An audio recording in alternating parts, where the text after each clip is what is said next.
Naghihintay lang naman tayo, di ba?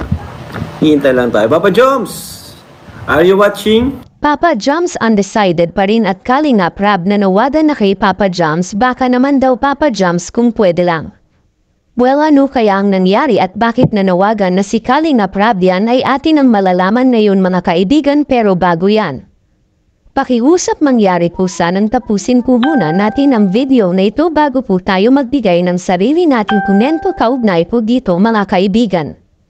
Mangyari po sanang wag po natin kalimutan na mag-like, mag-share at mag-subscribe bilang suporta na rin sa ating munting YouTube channel.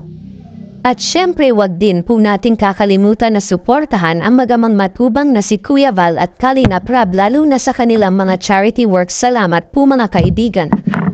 Kaunting pasilip at kaunting update lang po tayo mga kaibigan regarding po sa pinaka-the best love team ng Kalingap na sila Jomar at Carla. Ano na nga ba ang latest? Excited na nga ang lahat para sa part 77 ng Tambalang Jomcar, kung saan meron nga pong malaking pasabog na magaganap sa pagkatao ni Papa Joms na ngayon lang makikita ni Carla mga kaibigan.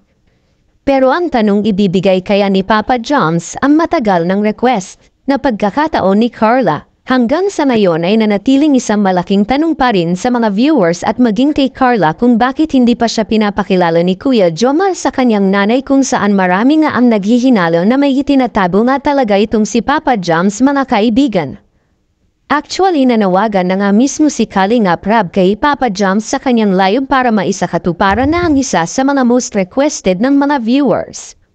Ang totoo po kasi niyan, isa po kasi talaga ito sa mga naka-line up na planong episode ni Kalingap Rab ngayong 2025, at ito yung mamit na ni Carla ng personal ang magulang ni Kalingap Jomar. Ang problema po kasi dito, every time na napag-uusapan ng patungkol sa nanay ni Papa Joms ay nagiging mailap si Papa Joms at tikong ang kanyang bibig na pag-usapan nito mga kaibigan. Isa pa sa dahilan kung bakit hindi ito matuloy-tuloy ay dahil sa sobrang dami ng schedule ni Papa Joms sa Kalingap at sa mga inaasikaso pa niyang mga beneficiary. Samantala sabi naman ni Kalingap Rab ay kakausapin niya ulit si Jomar patungkol dito, at marahil isa na po sa mga episode na ipapalabas ay marahil ito na ang ating aabangan mga kaibigan. Actually, si Jomar lang talaga mga kaibigan ang may karapatan kung ipapakilala niya si Carla sa kanyang magulang, dahil choice naman ni Jomar kung gusto niya o hindi, pero kung hindi niya ito gagawin ay siguradong marami na naman espekulasyon ang mabubuo sa mga isipan ng kanyang mga bashers. Samantala si Carla ay kinukulit na rin pala si Papa Joms dahil gusto niya rin talagang makita ng personal ang magulang ni Jomar mga kaibigan. Ewan ko lang kung papayag si Joms pakilala si Carla sa kanyang mother. Tayo ay naghihintay lang naman tayo, di ba?